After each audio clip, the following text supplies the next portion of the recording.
नमस्कार। प्रेम सागर से 10वां अध्याय उखल बंधन का वाचन करने जा रही हूँ। एक दिन दही मतने की बिरिया जान भोरे ही नंदरानी उठी और सब गोपियों को जगाए बुलाया।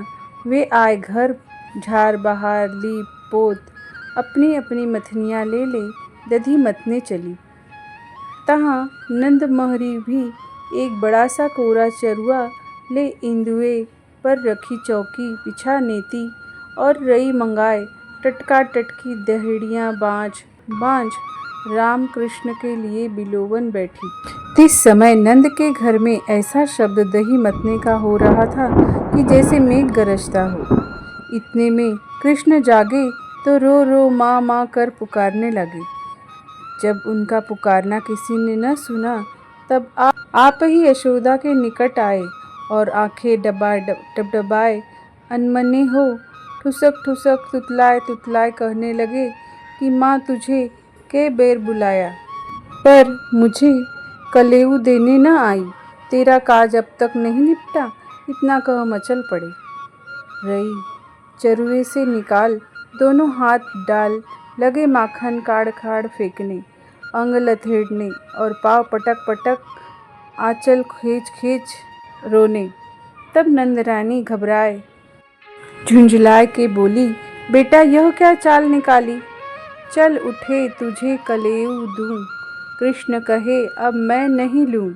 पहले क्यों नहीं दी ना माँ, अब तो मेरी लेहे बला।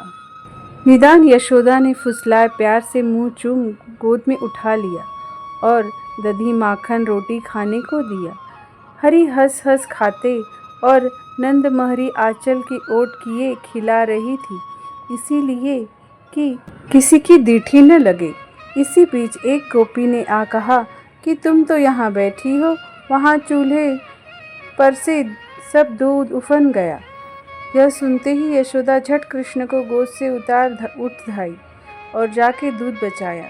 यहाँ कान्हा दही मही के भाजन फोड़ रई तोड़ माखन भरी कमोरी ले ग्वाल बालों में दौड़ आए। एक उलखुल औधा धरा पाया, तिस पर जा बैठे और चारों ओर सखाओं को बैठाए लगे आपस में हंस हंस बाट माखन खाने। इतने में यशोदा दूध उतार आए देखा तो आंगन और तिबारे में दही मही की कीच हो रही है।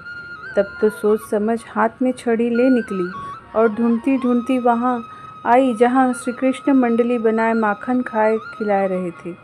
जाते ही पीछे से ज्यों कर धरा त्यों हरी माँ को देखते ही रो रो कर हा जाए लगी कहने कि माँ गोरस किसने लुढ़ाया सो मैं नहीं जानूं, मुझे छोड़ दे।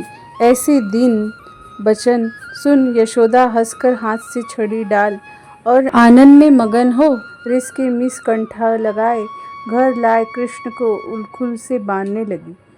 तब श्री कृष्ण ने ऐसी माया किया कि 30 रस्सी में बांधे वही छोटी हुई। यशोदा ने सारे घर की रस्सियां मंगाई तो भी वे बांध न पाए।